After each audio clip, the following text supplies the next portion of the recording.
Ils sont satisfaits de vos services? Bah, c'est dommage qu'on ne le voit pas sur le CV. Bon, moi, j'aurais pas mal de choses à dire. Alors, Aniela, allez-y, Aniela. Bah, déjà, savoir, félicitations Abdallah, hein, parce que vraiment, ce métier, c'est un métier diversifié. On peut être à son compte, on peut travailler, exercer en tant que salarié. Les domaines sont multiples, hein, tout ce qui va être automatisme, réseau de communication et énergie renouvelable. Et d'ailleurs, c'est un enjeu aujourd'hui, hein, pour répondre aux défis de la crise environnementale. Donc, vous avez fait le bon choix et on entend que vous êtes passionné. Donc, le domaine de l'électricité, c'est donc un domaine d'avenir, effectivement. On voit, vous l'avez mentionné dans votre CV, mais je suis allée le chercher, hein, Abdallah, en tant que recruteur, c'est vraiment pas tip-top. Donc il faudrait vraiment que, déjà en entrée de jeu, sur votre CV, je puisse lire que vous êtes électricien, que vous vous êtes formé, que vous avez réalisé, vous avez travaillé, vous avez exercé sur des chantiers, voyez. Je devrais pas devoir tourner la page, en fait, pour aller trouver cette information, parce qu'elle figure même pas sur la première page. Parce que sur la première page, on a par exemple la situation matrimoniale, célibataire, mais en fait, quand on recrute un électricien, c'est pas très utile de savoir ça. Bah non, pas du tout. Pas du tout. Pas pour moi en tout cas. Je vais parler pour moi, je vais pas parler pour tous les recruteurs du monde. Mais Abdallah, c'est vos informations de contact. Pour rappeler, c'est pas une carte d'identité. Voilà, c'est pas une carte d'identité. C'est vraiment votre carte professionnelle. Les informations de contact. Comment on peut vous contacter? Quel est votre objectif? Vous contactez pourquoi? Pour un métier d'électricien, dans quel environnement? Vous voyez, donc ça c'est votre projet. Ensuite, quelle est la formation que vous avez fait qui explique en fait que vous avez développé des connaissances et des compétences dans le domaine. Ensuite, quelles sont les expériences en lien en fait avec cet objectif? Moi, je suis obligée de tourner la page et c'est parce que c'est RFI que je tourne la page. Sinon, j'aurais pas tourné la page. Parce qu'elle est en direct pour vous conseiller. Parce qu'effectivement, elle là passe 30 secondes à lire un CV. Hein. Il faut pas que les voisins l'oublient. Sur votre profil, il y a un petit encadré sur la première page avec le profil. Mais en fait, vous ne parlez pas d'électricité dans votre profil. Vous dites capacité de trouver des solutions aux défis multiples. Mais ça, pour n'importe quel métier, on peut avoir une capacité à trouver des solutions aux défis multiples. Oui, ça c'est pour les... En fait, j'ai travaillé sur les OE la fois passée, mais ça n'a duré pas longtemps. Mais c'était pas en tant qu'électricien, Abdallah, quand vous avez... Donc quelqu'un qui a une entreprise de BTP qui veut vous recruter ou vous faire travailler sur des chantiers, lui, finalement, votre expérience auprès de l'UNICEF, oui, c'est ça l'intéresse pas spécialement. Voilà. Farida? Mais oui, effectivement, c'est ce qu'on dit souvent, hein, d'avoir un projet professionnel clair. Malheureusement, quand on voit votre CV, la première page, on ne sait pas que vous êtes électricien. Et donc, si c'est vraiment un domaine qui vous intéresse, qui vous passionne et dans lequel vous souhaitez évoluer, c'est que ce soit clair. Par exemple, moi, vos expériences professionnelles s'arrêtent à mai 2021, mais c'est vraiment marqué tout ce que vous avez fait entre mai 2021 et aujourd'hui et ne vraiment sélectionner que les expériences liées à la partie électricien, parce que c'est ce pourquoi on va vous recruter et vraiment éliminer toutes les expériences. Pourquoi? Parce que ça brouille la lecture. Et comme dit Aniela, ils sont très rapides et donc vous pouvez avoir un beau potentiel. On sent que vous êtes téméraire. Voilà, vous n'avez pas peur d'aller apprendre tout seul sur Internet, des tests, etc. Mais tout ça, tout le potentiel que vous avez peut être noyé parce que le CV ne correspond pas au code. Qu'est-ce que vous aimez dans ce métier, Abdallah, l'électricité? Installation des panneaux solaires. Oui. Et installation des électricité bâtiment. Électricité bâtiment. Oui. Et j'y connais un peu en froid et climatisation. Et donc ça, c'est un métier très technique. Donc plus vous allez être sur le terrain, intervenir dans les entreprises, plus vous allez vraiment compenser vos connaissances théoriques par des connaissances pratiques. Donc ça va être vraiment important pour vous de valoriser toutes les expériences pratiques qui vont vous permettre d'être performant et d'être reconnu aussi par les recruteurs comme étant un excellent électricien que tout le monde va s'arracher sur les chantiers. Sachant que effectivement il y a un potentiel sur ces métiers-là énorme. Il y a énormément avec des taux d'électrification souvent en dessous de 30%. Donc on a besoin de compétences. Merci beaucoup à vous.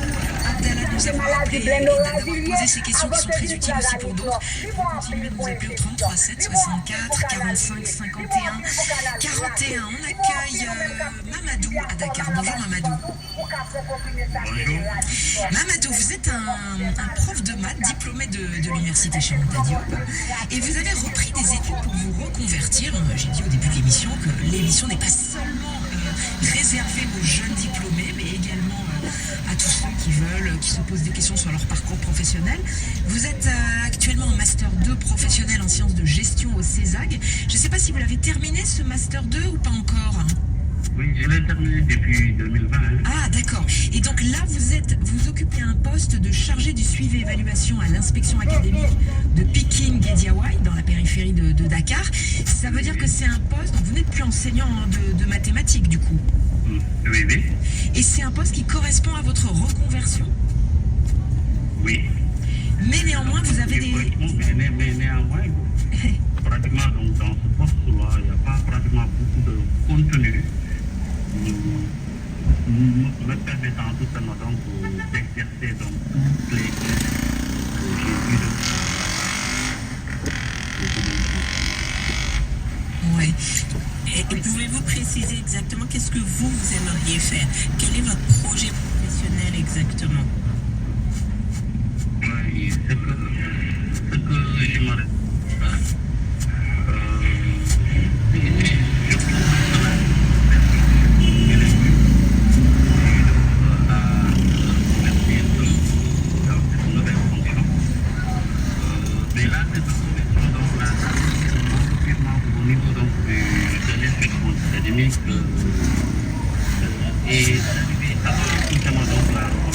Ah, d'accord. Donc en fait, vous êtes toujours fonctionnaire là, si j'ai bien compris.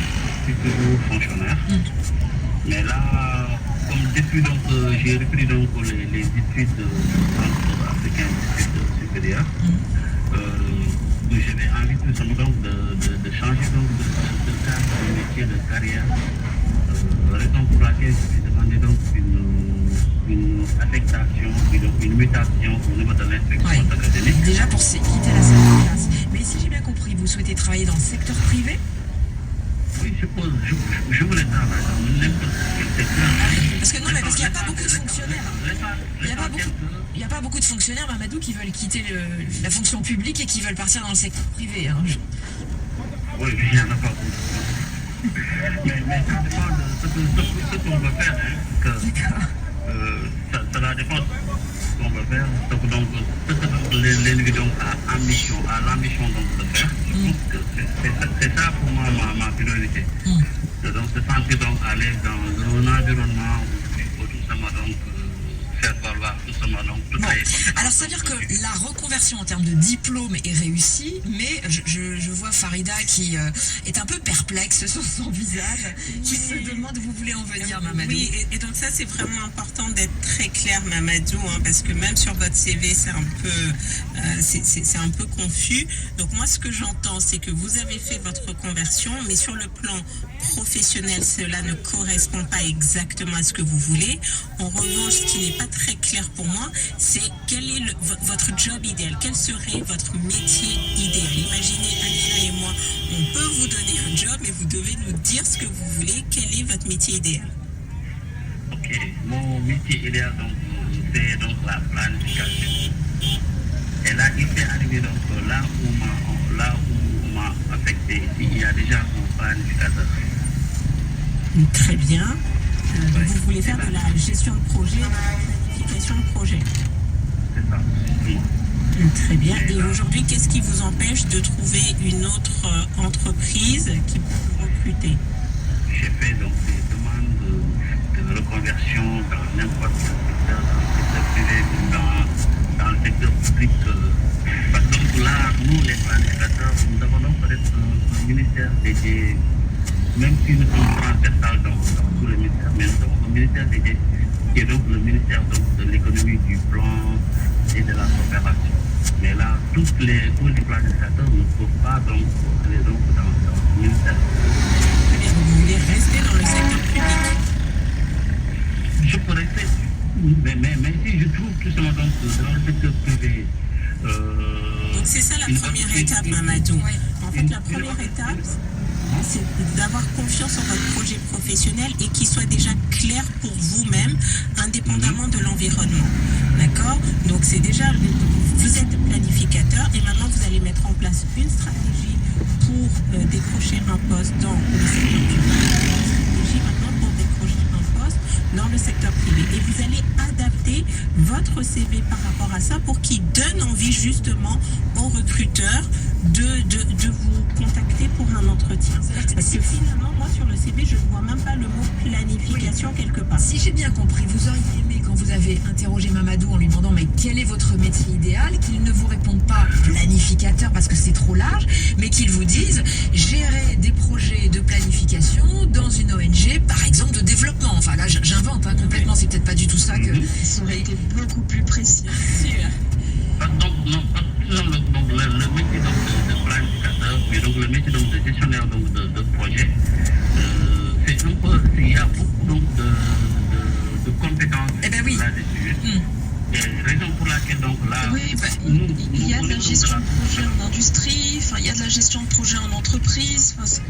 C'est très important de préciser, en fait, de spécifier parce que, moi en tant que recruteur, vraiment, je vous dis, Mamadou, j'ai du mal à suivre ce que vous voulez véritablement. Voyez, donc si en tant que recruteur, j'ai du mal à suivre, j'aurais du mal à vous approcher, en fait, pour un poste.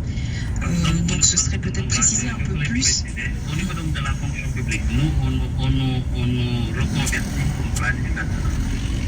Ah, c'est pas vous qui avez choisi?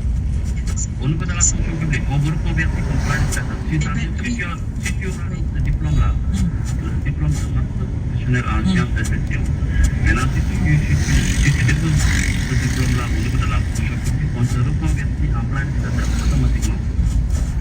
Donc c'est une fonction propre à la fonction publique, alors en ce cas. Mais néanmoins, donc, l'individu peut valoir un autre métier comme gestionnaire de projet dans une organisation, mais au niveau de la fonction publique, le métier donc se reconnaît comme planificateur.